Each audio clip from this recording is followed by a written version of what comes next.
Yeah, I think probably the main one is this completely unhealthy obsession that B2B marketers have with data.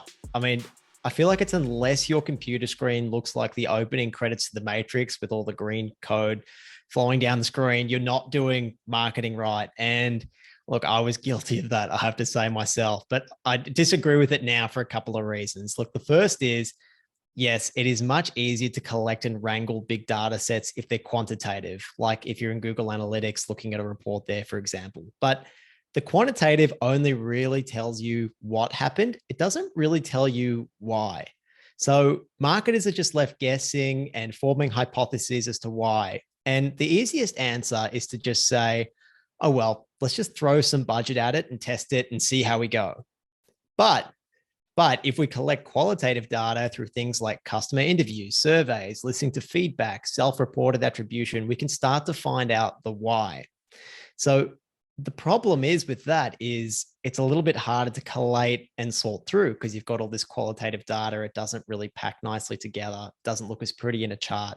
So many marketers avoid it.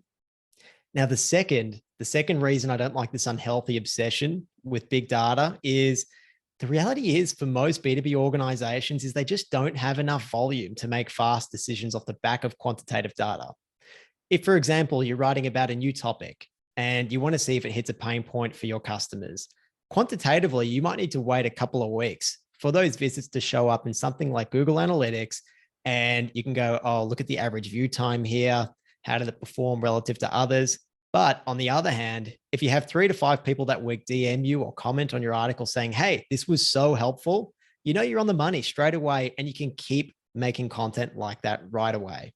So yeah, I guess they're the two main reasons that I'm off that unhealthy obsession with B2B data.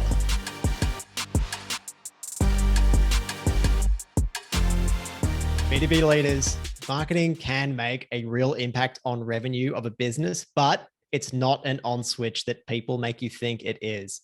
If it were, then Jakob, all you would have to do is buy all the SaaS tools out there that promise you a 200% increase in ROI. I could head to the golf course, let the machines do the work and be a champion. But we know that doesn't work, right? More tools, more tech, they're never the solution.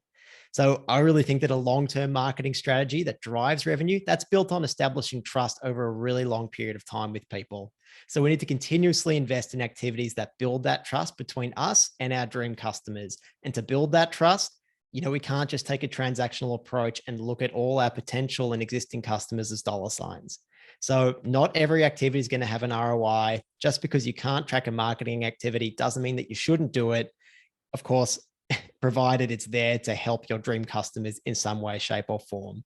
So yeah, I would say marketing builds trust. It's that trust that leads to revenue. But just like in real life, trust takes time. So revenue leaders, get off our backs and give us a little more time, please.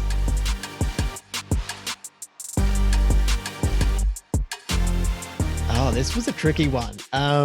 Okay, I had a good think about this. I think, first of all, everyone has different definitions of success. I used to have a different definition of success. I thought it was, for me, being the CEO of a company with 100 employees. That's what I thought I wanted. But to be honest, now I just view it as doing something that I love with the flexibility of where and when to do it. My litmus test is if, for example, my grandma pops around tomorrow unannounced for a cup of coffee, if I'm too busy or too stressed to not drop what I'm doing and going and spend quality time with her, then I feel like I'm not succeeding. And to be honest, I think that the character trait that's going to help me do that is probably patience. Yes, I'm ambitious, but I believe you can grow a business sustainably without being stressed out of your mind if you're just a little bit more patient and you take a longer term view on growth. The work that I'm doing now, I want to be doing in 5, 10 years, maybe even 20 years time. And I think you probably have to have a bit of patience to do that. So here's to patience. Let's hope I keep it.